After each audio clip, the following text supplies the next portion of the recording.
What is Spotlight America? Well, when I first came up with the idea for Spotlight America, which is some years ago back in the UK, it was really about giving young adults a viewpoint, the 1825 demographic.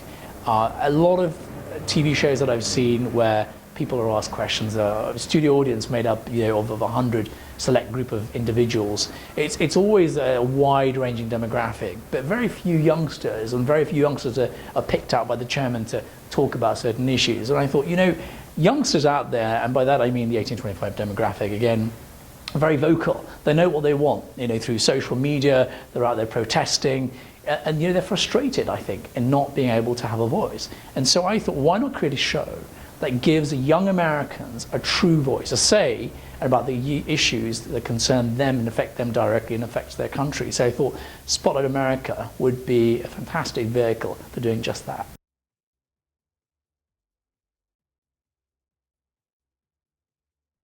So Spotlight America is not a show for anyone in their 30s and 40s.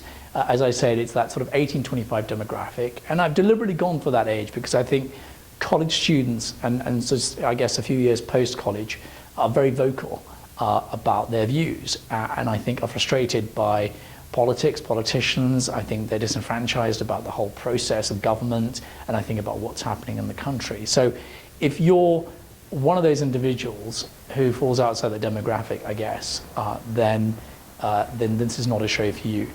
What Spotlight America is also not, it's not a show for people to come on and exhibit their extremist views. So be that homophobic, xenophobic, anti-Semitic, misogynistic, sexist, that sort of behavior and those sort of comments, I'm afraid, have no place with Spotlight America.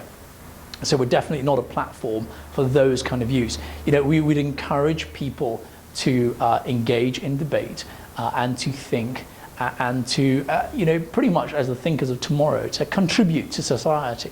But I don't want to see those kind of views on a show like this. So that's what Spotlight America is not.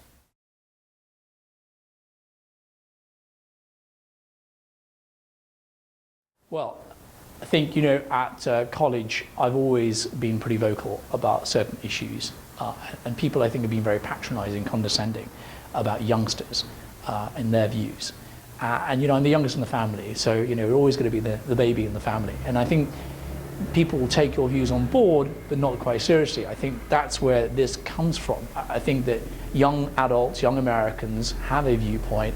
It's a very important viewpoint. 1.8 million more 18-plus new voters voted for Obama this time around than did the last election in 2008. So they're certainly vocal and they're out there.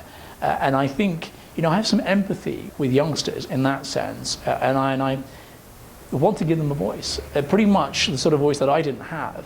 And I think that a country like America would be a great platform for a show like this, because I know American youth out there are certainly vocal and want to be heard.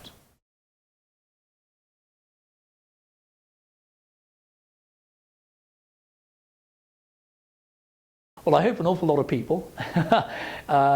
Well, the show, as I said, is for 1825, for the sort of demographic, but it doesn't exclude people older than 25 watching the show, because there'll be news and current affairs issues that concern them as well as those people at college. So education, obviously, but the economy. We're looking at same-sex marriage, we're looking at gun control, we're looking at immigration issues, we're looking at foreign policy across the board. So I hope, although the program is geared towards that demographic, that I hope that others will watch the show as well, because I think it'll be somewhat arrogant to say that the youngsters can't teach the grown-ups a thing or two, and vice versa. And I think we've got an awful lot to learn from that demographic, as I said, the 1825. So I hope it'll be watched by a wide spectrum of individuals.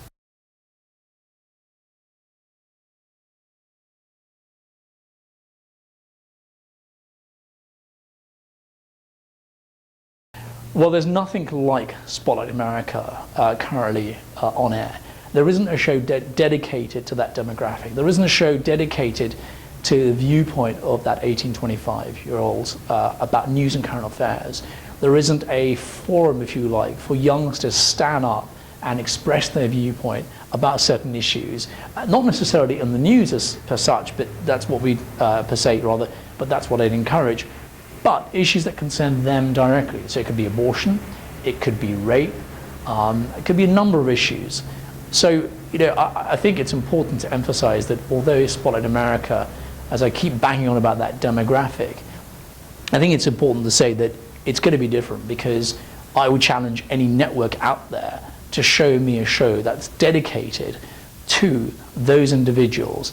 And so we'll be touring the country, visiting campus college to campus college, so all the way from Seattle across to Boston, down to Miami, across to Austin, Texas. So I want to get a good viewpoint, an overall viewpoint of what young Americans are thinking. And so I think that's how this show is going to be very different.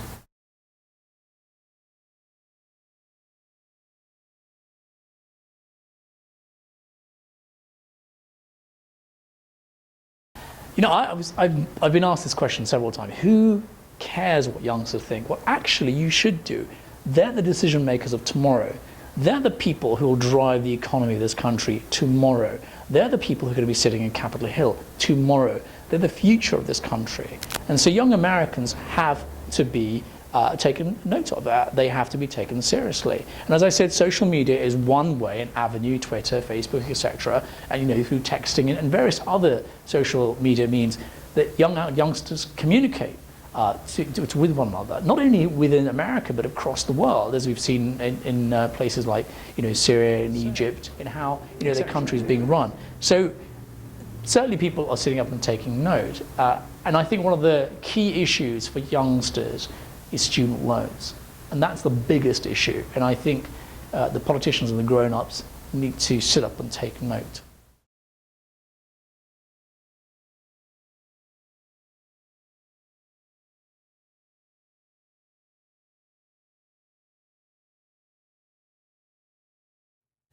What's the single most biggest issue for the 18-25 demographic?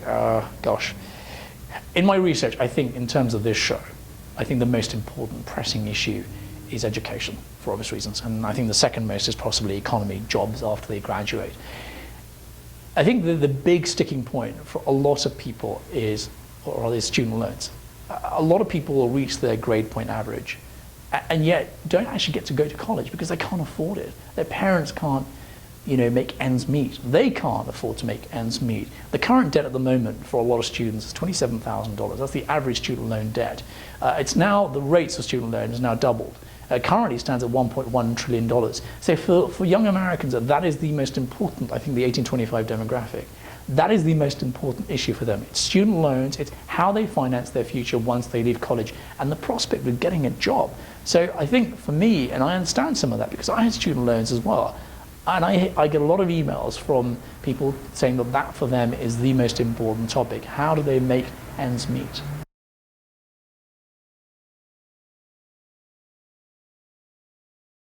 Wow, that's a loaded question. Will this show have an impact on the social political agenda?